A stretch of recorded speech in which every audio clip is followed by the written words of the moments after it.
Whatever the time of the year, Christmas never seems to be very far away, and Christmas, of course, is the time for candles. But the unaccompanied candle is somewhat dreary. It's very much improved by a decorative surround, and that's what you can make very easily with stuff you may have around the kitchen, or at least you can get hold of very easily. Let me show you. I think the best thing to use is thick foil, and that comes in the form of either disposable pie plates, or better yet, the sort of container you get takeaway Chinese food or curries in, a boat like that. And you start by reducing that to a rectangle by cutting down the corners, there, there, there, and there.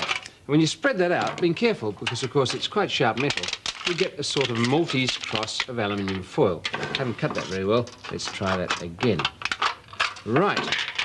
Now, you don't need all of that. You want to get the biggest rectangle you can, which means cutting off the ends. So let's turn it around and chop off through there, and the same place on the other side. That's going to give a decent sort of width and length of aluminium foil. And I suppose really, since it's got crimped ends there and there, we ought to cut those off too, because they'll just get in the way. And once you've done that, you have to put it on a flat surface and reduce the whole thing to one nicely rolled or flattened sheet of aluminium. So let's try that by putting it on a very flat surface and scraping it with a ruler. Here goes.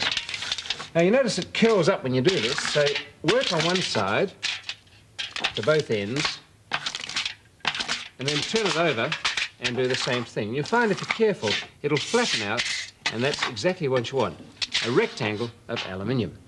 Now those edges are very sharp and cutting, and they could hurt you.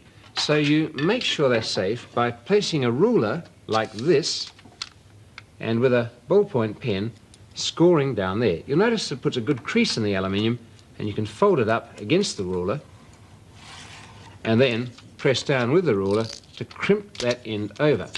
That not only provides an edge which is doubled over and therefore safe for your fingers, but it's also a lot stronger. So do it on both sides, but make sure that end and that end are the same width. Otherwise it won't meet itself when you coil it round, which is what you're going to do. Let's try this. Once again, with the ballpoint, up against the ruler, and then flatten it out to make the strong edge. Now that's the basic candle surround. It's going to go in a circle, you see, as you crimp it round, but it will be tedious to put the pattern all the way through that. You can do better. You can wrap it round something that is in itself round, broomstick or doweling.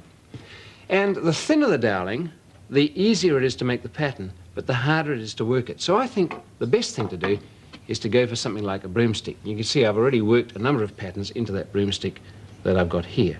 Let's show you how I did those. First of all, place it very square on the aluminium foil.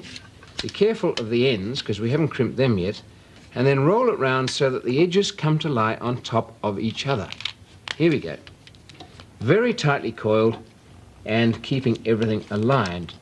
And when you get to the end, keep it in place with a bit of sticky tape, like that. Now you can pattern it, and because it's wrapped round itself, every hole you make through it will make about 3 holes in the total surround. Let me show you. A hammer and a nail, and use a nail that's fairly blunt, because that'll make a bigger hole. It's the light shining through the holes that will produce the pattern, so you don't want the holes too small. Well, let's say I wanted to do a line around it. I would start perhaps here, ding all the way through, that's pierced all the thicknesses of aluminium, and keep going. And eventually I'll meet myself on the other side to make a continuous circuit. If I wanted to do a star, I would perhaps do it in the middle here, and knowing that the aluminium foil is wrapped round itself 3 or 4 times, I know I'll get 3 or 4 stars. I just keep working like that, filling in all the aluminium with pierced patterns.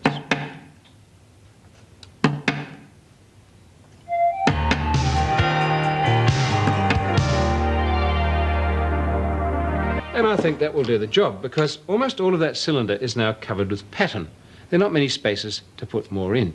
So if I now rip off the tape and unroll it, you can see that I've got a continuous strip with a repeated pattern. If I hold that to the light, that should come through. But of course I don't want it like that. I want it in a cylinder, and I have to join the ends round like that. And this is the way you do it. No glue, no nothing. hold it and flatten it out reasonably, and you have to make those ends come into each other, rather like your hands when they grip like this, one into the other. And so we do that by taking the outside, the outside curve, if you like, and once again with the ruler and the pen, we draw a line down there and push the metal up, in this case only halfway, like that, or perhaps a little bit further, but not all the way down. Then you take the inside curve at the other end and do the same thing. Ruler, pen, and fold it up a bit more than halfway. And you'll see then that once you curve the two around, the one will lock into the other. And there we are.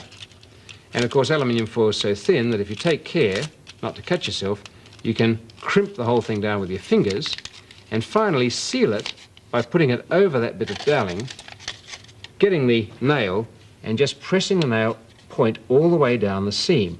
That will lock the metal into itself and make a really good tight join.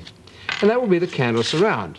So that once you've straightened it out, or at least curved it out to make a really good cylinder, you can plonk it over the candle, which is sitting in a saucer, and the light should shine through the holes. Lo and behold, there is your Christmas decoration.